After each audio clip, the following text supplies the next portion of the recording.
the ultimate goal that these people have in mind is the goal to create a one-world government run by the banking industry, run by the bankers, and they're doing it in sections. The European currency, the euro, and the European Constitution is one part of it. Now they're trying to do it in America with the North American Union, right? And they want to create a new currency called the Amero, right?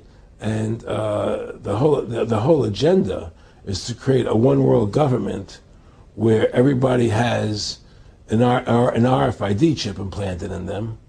All money is to be in those chips, right? There'll be no more cash. And this is given me straight from Rockefeller himself. This is what they want to accomplish. And all money will be in your chips.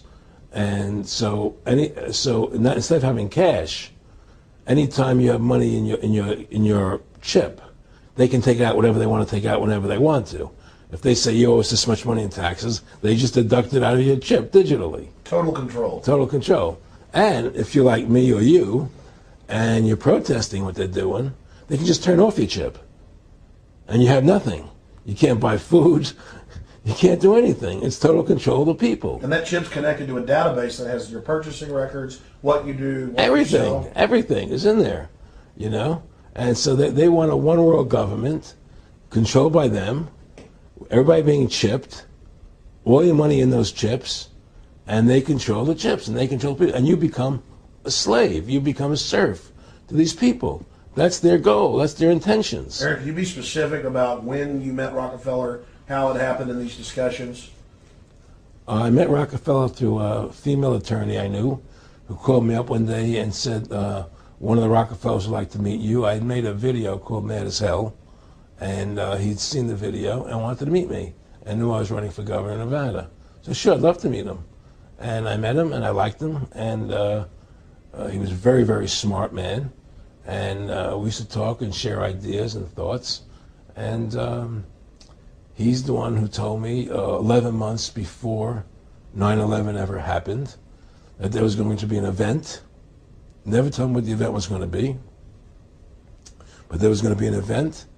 And out of that event, we were going to invade Afghanistan to run pipelines from the Caspian Sea. We were going to invade Iraq, you know, to take over the oil fields, establish a base in the Middle East, and make it all part of the New World Order. And we'd go after Chavez in Venezuela. And sure enough, later 9/11 happened. And I remember he was telling me how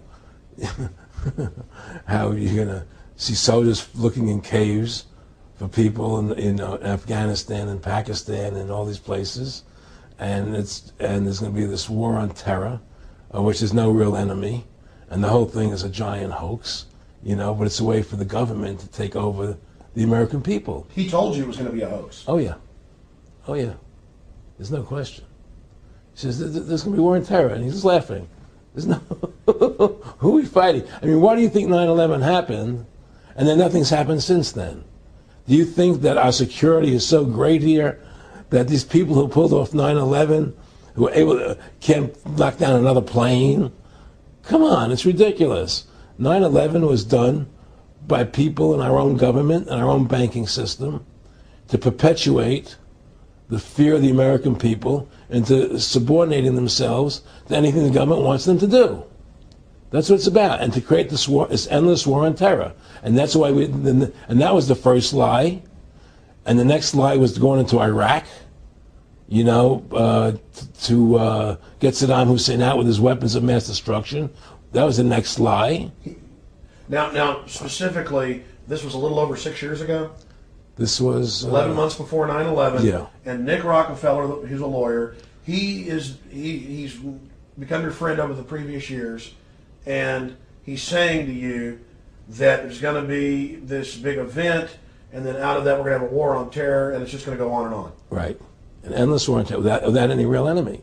That you can never define a winner. And did he say that it's going to be perfect because you can't define an enemy? It just goes on and on? Yeah, because you can't define a winner. There's no one to beat, so it goes on and on forever. And they can do whatever they want. They scare the hell out of the American public. Look, this whole war on terror is a fraud. It's a farce. It's very difficult to say it out loud because people are intimidated against saying it. Because if you say it, they want to make you into a nutcase. But the truth has to come out. That's why I'm doing this interview. The fact of the matter happens to be that the whole war on terror is a fraud. It's a farce. Yeah, there's a war going on in Iraq because we invaded Iraq. And people over there fighting, But the war on terror, it's a joke, And until we discover what really happened on 9/11 and who was responsible for 9/11, because that's where the war on terror emanates from. That's where it comes from. It was 9/11 that allowed this war on terror to begin. And until we get to the bottom root of 9/11, the truth of 9/11, we'll never know about the war on terror.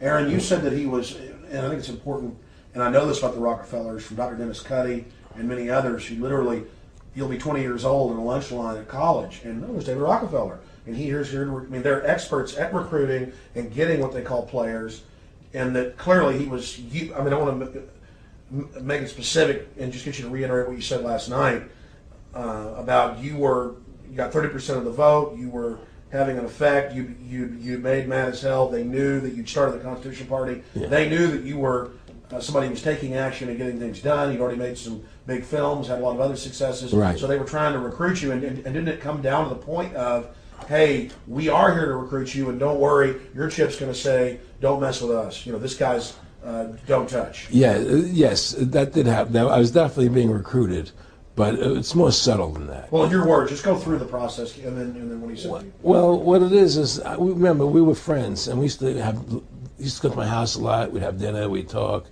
and he'd tell me about business investments I get involved in, or they would help me with this business investment or that business investment.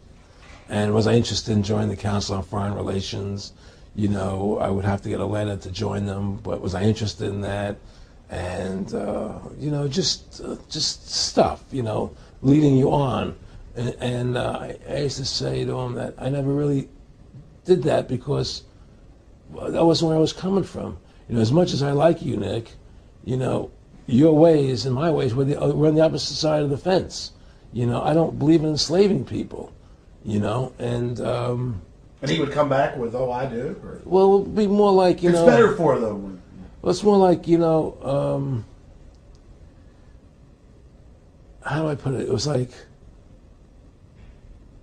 what do you care about them? What do you care about those people? What difference does it make to you? Take care of your own life. Do the best you can for you and your family. What do the rest of the people mean to you? They don't mean anything to you. They're just serfs. They're just people. It was just a lack of caring, and that's just not who I was. It was just sort of like cold, it was just like cold, and I used to say to him, what's the point of all this? You have all the money in the world you need. You have all the power you need. What's the point? What's the end goal? And he said the end goal is to get everybody chipped, to control the whole society. To have the bankers, the elite people, the bankers and some governor controlling the world. And I said, do all the people in the Council on Foreign Relations believe this way you do? He said, no. Most of them believe they're doing the right thing. A lot of them believe it's better off being socialistic. We have to convince people that socialism is really capitalism. Because America is becoming a socialist country. It's a communist country today. Well, one of the things they told me was that he was at the house one night, and he would talk, and he started laughing. He said, "Aaron, what do you think women's liberation was about?" And I said, I had pretty conventional thinking about it at that point. I said, I think it's about women having the right to work, getting equal pay with men, just like they won the right to vote, And he started to laugh. He said, "You're an idiot." And I said, "Why am I an idiot?" He said, let me tell you what that was about. We, the Rockefellers, funded that. We funded Women's Lib, And we're the ones who got all over the newspapers and television, the Rockefeller Foundation. He says, and you want to know why? He said, there were two primary reasons. And one reason was we couldn't tax half the population before Women's Lib. And the second reason was, now we get the kids in school at an early age. We can indoctrinate the kids how to think. It breaks up the family. The kids start looking at the state as the family, as the school, as the officials, as their family, not as the parents teaching them. And so those are the two primary reasons for women's lib, which I thought up to that point was a noble thing. You know, when I saw their intentions behind it, where they were coming from when they created it, the thought of it, I saw the evil behind what I thought was a noble adventure.